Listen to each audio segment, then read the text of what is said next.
আসসালামু আলাইকুম প্রিয় দর্শক, অন্নমঞ্চ অনুষ্ঠানে আপনাদেরকে স্বাগত জানাচ্ছি। শেখ হাসিনা এসব নির্দেশনা পাওয়ার পর আওয়ামী লীগ নেতৃবৃন্দের ভেতরে ব্যাপক আলোড়ন তৈরি হয়েছে।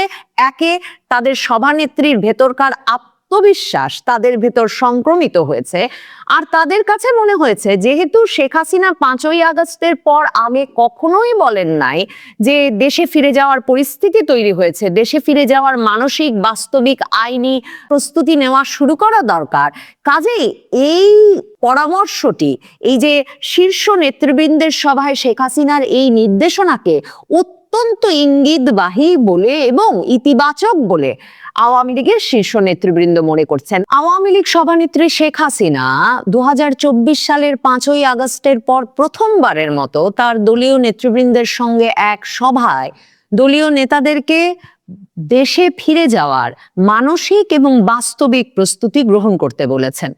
শেখ হাসিনা এই সভায় এতটা আত্মবিশ্বাসের সঙ্গে দেশে ফিরে রাজনৈতিক কর্মকাণ্ডে সক্রিয় হওয়ার পরামর্শ দিয়েছেন তার দলের শীর্ষ নেতৃবৃন্দকে যে আওয়ামী লীগের শীর্ষ নেতাদের অনেকেই মনে করছেন যে শেখ হাসিনার কাছে নিশ্চয়ই কোনো গুরুত্বপূর্ণ পক্ষ থেকে সুস্পষ্ট এই ইঙ্গিত এসেছে যে বাংলাদেশের রাজনীতিতে আওয়ামী লীগের জন্য যথাযথ পরিসর সৃষ্টি করা হবে এবং সেটা খুব শিগগিরই হবে।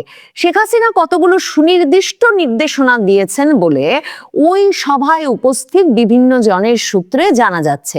সভাটি অনুষ্ঠিত হয়েছে ভার্চুয়ালি, বাংলাদেশ থেকে বিভিন্ন নেতা কর্মীরা সংযুক্ত হয়েছিলেন, শীর্ষ নেতৃবৃন্দরা সংযুক্ত হয়েছিলেন কলকাতা থেকে, আর দিল্লি থেকে সংযুক্ত হয়েছিলেন শেখ হাসিনা নিজে। কলকাতায় এক প্রেসিডিয়াম সদস্যের বাসায় আওয়ামী লীগের কার্যনির্বাহী পরিষদের কয়েকজন সদস্য সহ শীর্ষ নেতারা বসেছিলেন এ সভায়।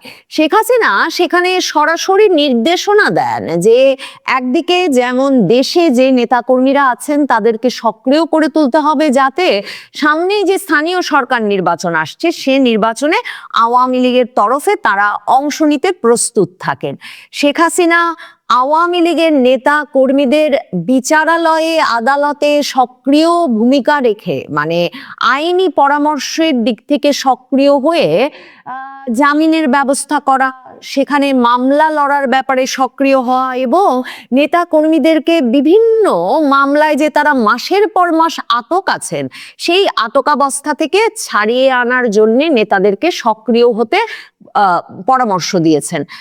আওয়ামী লীগ সভানেত্রী শেখ হাসিনা পরামর্শ দিয়েছেন যে যারা বিদেশে আছেন, যে শীর্ষ নেতৃবৃন্দ, তাদেরকেও সক্রিয় হতে হবে যাতে তারা আইনিভাবে দেশে ফিরে আদালতে আত্মসমর্পণ করে কিংবা মামলা লড়ে নিজেদের মামলাগুলোর আইনি যেসব বাধা আছে সেগুলোর একটা মীমাংসা করতে পারেন। মানে যেভাবে বরাবর বাংলাদেশে আওয়ামী লীগ আমলে বিএনপি নেতৃবৃন্দ আর বিএনপি আমলে আওয়ামী লীগ নেতৃবৃন্দ শত শত মামলা একরকম ঘাড়ের ওপর রেখে রাজনীতি করে গেছেন, সেই পরিসরটা সৃষ্টি করার জন্য যে আইনি ব্যবস্থা গ্রহণ প্রয়োজন শেখ হাসিনা বলেছেন তা যেন আওয়ামী লীগ নেতৃবৃন্দ দ্রুততার সাথে গ্রহণ করেন। শেখ হাসিনা এই বিষয়গুলো যখন এতটা আত্মবিশ্বাসের সঙ্গে পরামর্শ দিচ্ছিলেন, ওই সভায় উপস্থিত আওয়ামী লীগের শীর্ষ নেতৃবৃন্দের সকলেই তখন বক্তব্য রেখেছেন এবং তাদের অনেকেই আশঙ্কা প্রকাশ করেছেন যে যখন বিএনপি সরকারের দিক থেকে এখনো কোনো স্পষ্ট ইঙ্গিত পাওয়া যায় নাই যে তারা সত্যি রাজনৈতিক কার্যক্রমে যে নিষেধাজ্ঞা আছে আওয়ামী লীগের ওপর সেটা তুলে নেবে কিনা, শেখ হাসিনা অত্যন্ত আত্মবিশ্বাসের সঙ্গে বলেছেন এক অবৈধ অনির্বাচিত ইউনূস সরকার অধ্যাদেশের মাধ্যমে আওয়ামী লীগের যে রাজনৈতিক কার্যক্রম নিষিদ্ধ করেছে সেই পন্থাটাই অবৈধ, কাজেই সেই অবৈধ পন্থা দেশে বিদেশে কোথাও গ্রাহ্য করা হবে না।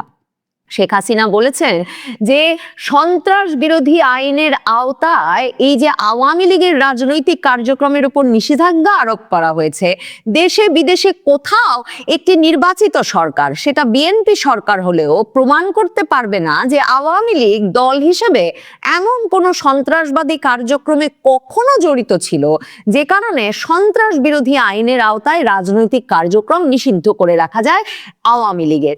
এবং শেখ হাসিনা বলে বলেছেন একটা নির্বাচিত সরকার, বিএনপি সরকারের পক্ষে আওয়ামী লীগের মতো একটা ঐতিহ্যবাহী বৈধ রাজনৈতিক দলকে বছরের পর বছর, দিনের পর দিন, মাসের পর মাস বাধা সৃষ্টি করে রাজনৈতিক পরিসরের বাইরে জবরদস্তি করে রাখা কোনোভাবেই তার ভাবমূর্তির জন্য দেশে বিদেশে মঙ্গলজনক হবে না। শেখ হাসিনা এই যে রাজনৈতিক কার্যক্রমে আওয়ামী লীগের ওপর যে নিষেধাজ্ঞা, সে বিষয়টাকেই বিএনপি সরকার ক্ষমতায় আসবার পর যে এতটা মানে একরকমের তুচ্ছ করে দেখছেন, তাতে স্পষ্ট এমন ইঙ্গিত আওয়ামী লীগের নেতৃবৃন্দ পেয়েছেন যে একটা অনির্বাচিত অবৈধ ইউনূস সরকারের শাসনামল শেষে একটা নির্বাচিত রাজনৈতিক সরকার দেশে ফেরার পর শেখ হাসিনা একটা গণতান্ত্রিক রাজনৈতিক পরিবেশ প্রত্যাশা করছেন। ইউনূস সরকারের আমলে আওয়ামী লীগ কিন্তু আন্তর্জাতিক অপরাধ ট্রাইব্যুনাল থেকে উচ্চ আদালত, কোনো আদালতে তার নেতাদের জন্য সক্রিয়ভাবে দলীয়ভাবে কোনো আইনি পরামর্শক দল গঠন করে তাদের জামিনের ব্যবস্থা কিংবা তাদের মামলা লড়ার ব্যবস্থা করতে সক্রিয় হয় নাই। কারণ শেখ হাসিনা সহ আওয়ামী লীগ বারবার বলে এসেছে যে ইউনূস সরকারের এই বিচার যে কার্যগুলো পরিচালনা করছে, সেগুলোকে এই অবৈধ সরকার, ইউনূস সরকার এমনভাবে প্রভাবিত করার চেষ্টা করছে যে মামলা লড়ে এই সময়ে আওয়ামী লীগের নেতৃবৃন্দের তরফে কোনো লাভ পাওয়ার কিংবা কোনো আইনি প্রতিকার পাওয়ার কোনো সম্ভাবনা নাই। শেখ হাসিনা এই সভায় প্রথমবারের মতো এই পরামর্শ দিয়েছেন বলে খবর বেরিয়েছে যে তিনি বলেছেন একটা আইনি পরামর্শক দল গঠন করা উচিত, যেই আইনি পরামর্শক দলটি আওয়ামী লীগের যে শীর্ষ নেতৃবৃন্দ মাসের পর মাস ধরে কারাগারে আটক আছেন এবং এদের অনেকের বিরুদ্ধে এখনো কোনো আনুষ্ঠানিক অভিযোগ আনা হয় নাই, আন্তর্জাতিক অপরাধ ট্রাইব্যুনালের মামলায়, হত্যা মামলায়, তাদের যাতে জামিনের ব্যবস্থা করা যায়, তাদের যাতে সুবিচার পাওয়ার ব্যবস্থা করা যায়, সেজন্য যাতে আওয়ামী লীগের উদ্যোগে, দলের উদ্যোগে একটা আইনি পরামর্শক দল গঠন করা হয়। আর তিনি সকল শীর্ষ নেতৃবৃন্দকে নিজেদের মামলার মীমাংসা করার, নিজেদের মামলায় আইনি প্রতিকার পাওয়ার ব্যবস্থা পেতে যেমন সক্রিয় হতে বলেছেন, তিনি বলেছেন নিজ নিজ এলাকায় স্থানীয় নেতা কর্মী সমর্থকদের মামলার বিষয়েও যাতে শীর্ষ নেতৃবৃন্দ সক্রিয় হন, আইনি প্রতিকারের ব্যবস্থা যাতে দ্রুত করা হয়। শেখ হাসিনা এসব নির্দেশনা পাওয়ার পর আওয়ামী লীগ নেতৃবৃন্দের ভেতরে ব্যাপক আলোড়ন তৈরি হয়েছে। একে, তাদের সভানেত্রীর ভেতরকার আত্মবিশ্বাস তাদের ভেতর সংক্রমিত হয়েছে। আর তাদের কাছে মনে হয়েছে যেহেতু শেখ হাসিনা 5ই আগস্টের পর আগে কখনোই বলেন নাই যে দেশে ফিরে যাওয়ার পরিস্থিতি তৈরি হয়েছে, দেশে ফিরে যাওয়ার মানসিক বাস্তবিক আইনি প্রস্তুতি নেওয়া শুরু করা দরকার, কাজেই এই পরামর্শটি, এই যে শীর্ষ নেতৃবৃন্দের সভায় শেখ হাসিনার এই নির্দেশনাকে অত্যন্ত ইঙ্গিতবাহী বলে এবং ইতিবাচক বলে আওয়ামী লীগের শীর্ষ নেতৃবৃন্দ মনে করছেন। দেখেন, শেখ হাসিনা কিন্তু কোনো ডেডলাইন দেন নাই। শেখ হাসিনা বলেছেন দ্রুত, কিন্তু শেখ হাসিনা বলেন নাই এ মাসের মধ্যে, আগামী মাসের মধ্যে, 3 মাসের মধ্যে। কিন্তু বাংলাদেশের শীর্ষস্থানীয় পত্রিকা আমার দেশ, পরিচিতি যার আওয়ামী বিরোধী সংবাদপত্র হিসেবে নিশ্চিতভাবে সম্পাদক মাহমুদুর রহমানের আমার দেশ পত্রিকা স্পষ্ট করে শিরোনাম করছে যে 26শে মার্চ ঘিরে প্রত্যাবর্তনের ছক কষছে নিষিদ্ধ আওয়ামী লীগ। এবং আমার দেশ পত্রিকা বলছে যে শেখ হাসিনার নির্দেশনায় এই যে 12ই ফেব্রুয়ারির নির্বাচনের দিন থেকে আওয়ামী লীগ নেতা কর্মী সমর্থকেরা সারা দেশে বিভিন্ন জায়গায় আওয়ামী লীগ কার্যালয় খুলে সেখানে শেখ হাসিনা বঙ্গবন্ধুর ছবি লাগিয়েছে, স্লোগান দিয়েছে, সেসব ছবি ভিডিও আবার সামাজিক যোগাযোগ মাধ্যমে প্রচার করেছে। আমার দেশ পত্রিকা বলছে সারা দেশের অন্তত 39টি জায়গায় আওয়ামী কার্যালয় খুলে ফেলেছে 12 তারিখ থেকে। আমার দেশ বলছে এটা একটা বড় নিশানা যে আওয়ামী লীগ খুব শিগগিরই রাজনীতিতে ফিরছে এবং সক্রিয়ভাবে ফিরছে এবং প্রশাসন তাদেরকে সেভাবে বাধাগ্রস্ত করছে না। যদিও আমার দেশ 39টি স্থানে আওয়ামী লীগের কার্যালয় খোলার কথা বলছে, কিন্তু অনেক জায়গা থেকে কিন্তু এ খবরও এসেছে যে আওয়ামী লীগ নেতৃবৃন্দ গিয়ে বা নেতাকর্মী সমর্থকেরা গিয়ে কার্যালয়গুলো খোলার পর আবার বৈষম্য বিরোধী ছাত্র আন্দোলন এনসিপির নেতাকর্মী নামে একদল নিয়ে সেই কার্যালয়গুলো আরেক দফা ভাঙচুর করেছে, তালা লাগিয়েছে। কিন্তু এই যে আওয়ামী লীগের কার্যালয় খোলা সারা দেশে, সেটা যে আওয়ামী বিরোধী রাজনৈতিক শিবিরে বড় ধরনের আশঙ্কা, আতঙ্ক এবং উদ্বেগ তৈরি করেছে, সেটা আমার দেশ পত্রিকা স্পষ্ট করে লিখছে। আমার দেশ পত্রিকা বলছে 26শে মার্চে জাতীয় স্মৃতিসৌধে ফুল দেওয়ার মাধ্যমে আনুষ্ঠানিক প্রত্যাবর্তন ঘোষণার পরিকল্পনা নাকি আছে আওয়ামী লীগের। আমার দেশ বলছে শেখ হাসিনা তাই খুব শিগগিরই 26শে মার্চের কর্মসূচি ঘোষণা করবেন। সম্ভবত এই যে 21শে ফেব্রুয়ারিতে দেশের বিভিন্ন জায়গার শহীদ মিনারে আওয়ামী লীগের নেতাকর্মী সমর্থকদের কেউ কেউ পুষ্পস্তবকে শেখ হাসিনার পক্ষে পুষ্পস্তবক, শেখ হাসিনার পক্ষে শ্রদ্ধাঞ্জলি লিখে পুষ্পস্তবক অর্পণ করেছেন এবং সেসব ছবি সামাজিক যোগাযোগ মাধ্যমে এসেছে। সম্ভবত আমার দেশ পত্রিকা তার ভিত্তিতে বা সেসবের সূত্র ধরেও এমন একটা সন্দেহ বা আশঙ্কা প্রকাশ করে থাকতে পারে। আমার দেশ বলছে স্বাধীনতা দিবসের আবেগ ও জাতীয় চেতনাকে ঢাল হিসেবে ব্যবহার করে আওয়ামী লীগ রাজনীতিতে ফেরার সুদূর প্রসারী ও বিতর্কিত পরিকল্পনা হাতে নিয়েছে। এই যে শেখ হাসিনা কি নির্দেশনা দিচ্ছেন দিল্লি থেকে, সে প্রসঙ্গেও আমার দেশ লিখছে, আমার দেশও বলছে যে আদালতে সক্রিয় হওয়ার কথা ভাবছে আওয়ামী লীগ। তারা বলছে যে পরিকল্পনার অংশ হিসেবে দিল্লি থেকে শেখ হাসিনা অনলাইন প্ল্যাটফর্মের মাধ্যমে এই নির্দেশনা দিয়েছেন যে পলাতক মাঝারি ও তৃণমূল পর্যায়ের নেতারা দেশে ফিরবে এবং তাদের কৌশল হলো দেশে ফিরে আত্মসমর্পণ বা গ্রেফতার হওয়া, এরপর জেলখানাকে কেন্দ্র করে নেতা কর্মীদের আবেগ জাগিয়ে তোলা এবং আদালতের বারান্দায় হাজির হওয়ার সময় গণমাধ্যমের একাংশকে ব্যবহার করে একটা মজলুম ইমেজ তৈরি করা।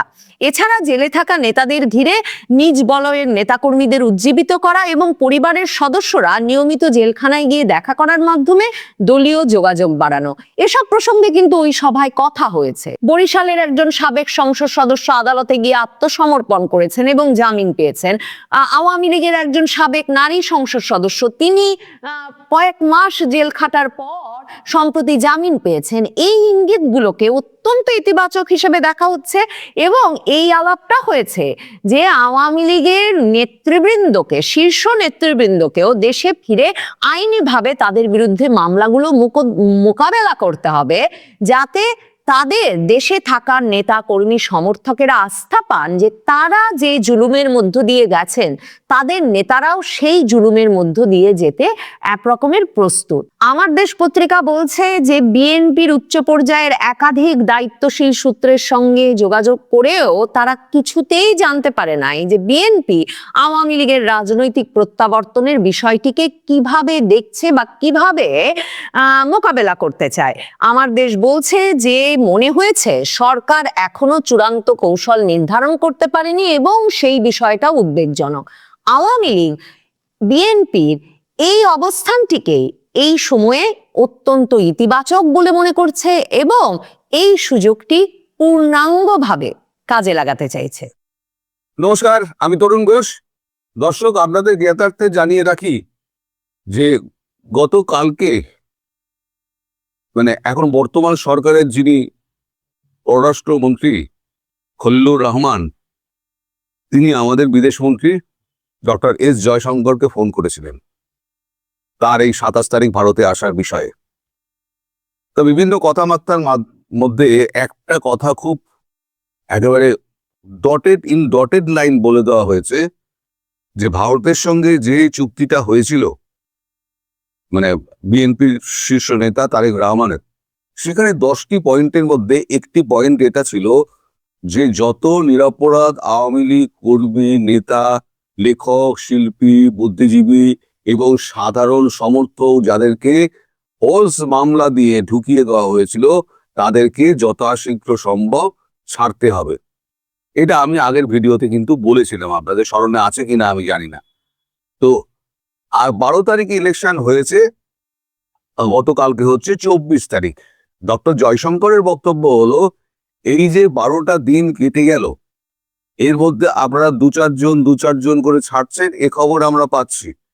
কিন্তু যে বাল্ক পরিমাণে আপনাদেরকে অবৈধভাবে যে গ্রেপ্তার করা হয়েছিল এবং জামিন পাওয়ার পর তাদেরকে ফের গ্রেপ্তার করে আবার নয়া মামলা দিয়ে তাদেরকে আবার ঢুকিয়ে দেওয়া হয়েছিল, এবং তাদের যে অমানবিকভাবে রাখা হয়েছে, জেলের মধ্যে যেভাবে মৃত্যু হয়েছে, সেইগুলো সুষ্ঠু তদন্ত কি হচ্ছে না হচ্ছে, এবং এই সমস্ত নেতাকর্মীরা এবং লেখক, শিল্পী, বুদ্ধিজীবী যারা ওই সময়তে মুখ খুলেছেন, যাদেরকে আটক করা হয়েছিল এবং তাদেরকে বিভিন্ন মামলায় ঢুকিয়ে দেওয়া হয়েছিল, তাদেরকে কবে এবং কতদিনের মধ্যে তাদেরকে ছাড়া হবে এ ব্যাপারে সম্পূর্ণ একটা লিখিত রিপোর্ট ভারতবর্ষের কাছে নিয়ে আসবেন।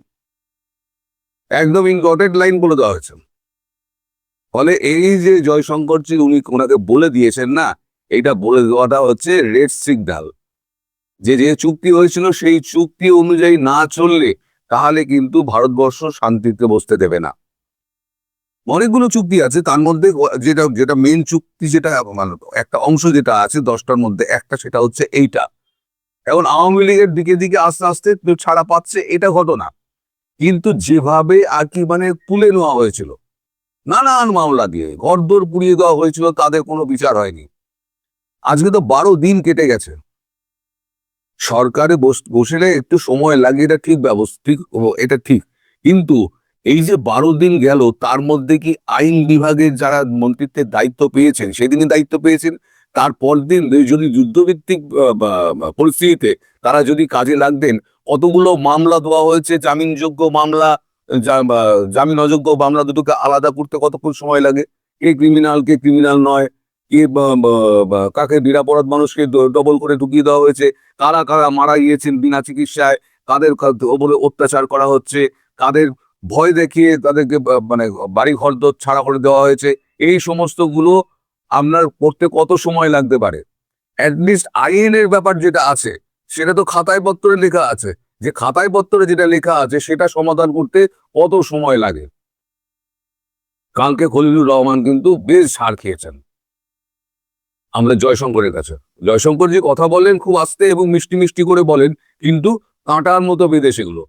তো জয়শঙ্কর যা বলেছেন, তারপরে খলিলুর রহমান কিন্তু একটু আমতা আমতা করেছেন, এবং উনি বলে দিয়েছেন আপনি যখন 27 তারিখে আসবেন, এই পূর্ণ ডকুমেন্ট আপনাকে পুরো একেবারে রেডি করে নিয়ে আসতে হবে, এবং আপনাকে লিখিতভাবে দিতে হবে যে কতদিনের মধ্যে এই সমস্ত আওয়ামী লীগ কর্মী, নেতা কর্মী যারা রয়েছে নিরাপরাধ, অপরাধীদের ব্যাপারে আমরা বলছি না, তারা আপনার বিচার করুন, সে ব্যাপার আলাদা, কিন্তু নিরাপরাধ কর্মী, নেতা, তারপরে লেখক, শিল্পী, বুদ্ধিজীবী, নাট্যকার, যারা যারা আছে, সাধারণ মানুষ, এদেরকে আপনারা জোর করে জেলে এই ইউনূস সরকার ঢুকিয়েছিল। আপনারা বলেছিলেন এসে 7 দিনের মধ্যে আপনারা ব্যবস্থা করে নেবেন, আজকে 12 দিন হয়ে গেছে।